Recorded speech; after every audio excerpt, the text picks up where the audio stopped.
45 years. Just take a second and let that number sink in. Imagine sitting in a cold, dimly lit holding cell, hearing a lawyer whisper that you're looking at nearly half a century behind bars. That was the reality for David, a kid who went by the name Shadow. It's a heavy way to start a story, I know, but to understand how a talented young man ends up facing a lifetime in prison, we have to go back to where the ego began. Let's rewind to 2008. David is 16, and honestly, he thinks he's the king of the world. He's working at a McDonald's in Morningside, making his own money, and his head is, well, it's a bit inflated. He's chasing older women, wearing Gucci belts, trying to act like he's on some serious grown man business. Then, one busy night at the drive-thru, a voice comes through the headset that changes everything. It was Shay. She was the one who got away back in high school because David was, in his own words, too stupid to see what was right in front of him. She was classy, mature, and she always smelled incredibly sweet. Back then, David was just looking for something easy. And Shay wasn't that, but now seeing her behind the wheel with her red locks and that beautiful smile, he realized he'd spent years trying to find her in other girls. They catch up, he finally gets her number, after asking about a dozen times. And for a moment, it feels like a second chance. But here's the thing about David, he was always balancing on a tightrope. Even while he was trying to pursue Shay, he was still tangled up with other girls like Holly.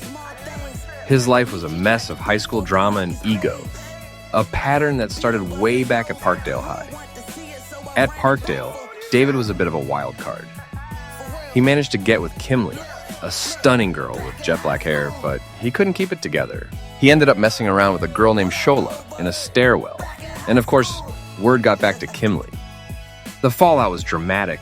Tears, a slap that probably echoed all the way to Wyoming, and a mission for revenge that ended with David and his crew jumping the guy who snitched.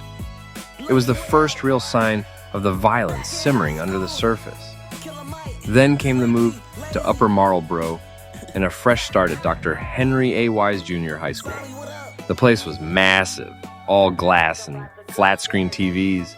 David walked in feeling like a superstar.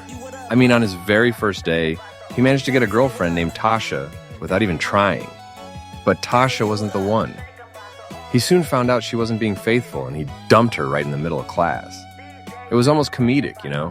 She tried to do the whole to the left thing from the Beyoncé song, but she was so flustered, she pointed to the right.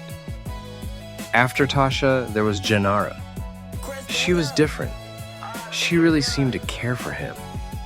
David even bought her a 1-carat diamond necklace from Kay Jewelers just to prove his love was forever.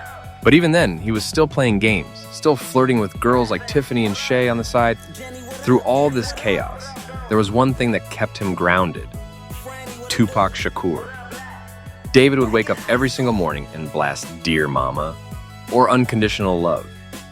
He saw his own life in those lyrics, the family struggles, the addiction he saw his parents battle, the feeling of being a rose that grew from concrete.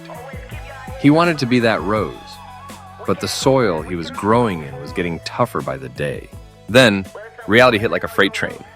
It was Christmas time, a season of family parties and David's first taste of hard whiskey. But the celebration was cut short by tragedy. His grandmother, Della, the queen of the family, passed away. It was a crushing blow for the whole Covington clan. David was devastated. At the funeral, he couldn't even bring himself to look at her in the coffin. He was filled with so much grief and a strange, burning anger. He actually saw a relative laughing during the service, and it nearly sent him over the edge. He turned to prayer in that moment, asking God for the strength to get through the pain without lashing out. But the pain didn't just go away. To cope with the loss, David started smoking weed. It started as a way to dull the ache, but it quickly became a lifestyle. He was skipping classes, getting high in the stairwells, and eventually the law caught up with him at school. He was arrested, handcuffed in front of the whole class, and taken to a holding cell. He failed the 9th grade twice. School was becoming background noise to his new obsession, music. He met a guy named Preston, known as Phantom, who introduced him to a rap group called Reckless Mob. This was the outlet he had been searching for. He recorded a track called Shadow of Death, and honestly, it was a hit. He finally felt like he belonged. He was Shadow now, a rapper with a unique style, a mix of aggressive energy and smooth melodic lyrics. He felt untouchable, especially after winning a fight against a guy named DeAndre over a girl named Lucas. He was making a name for himself in the neighborhood, and for a while, it looked like music might be his way out.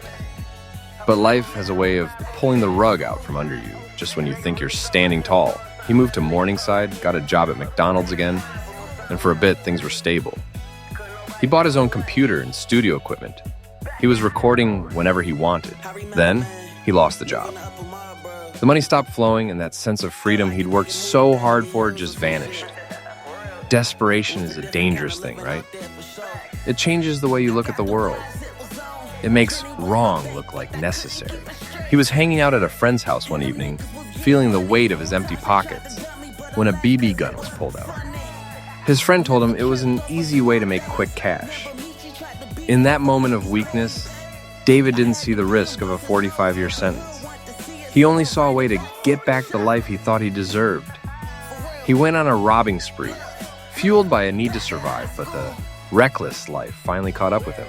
And that's how he ended up back where we started, in that holding cell, facing a lifetime of consequences. It's a long, painful way from the kid flirting at the drive-through window or the young artist pouring his heart into a microphone. So, what's the takeaway? Is it about the choices we make when we're backed into a corner?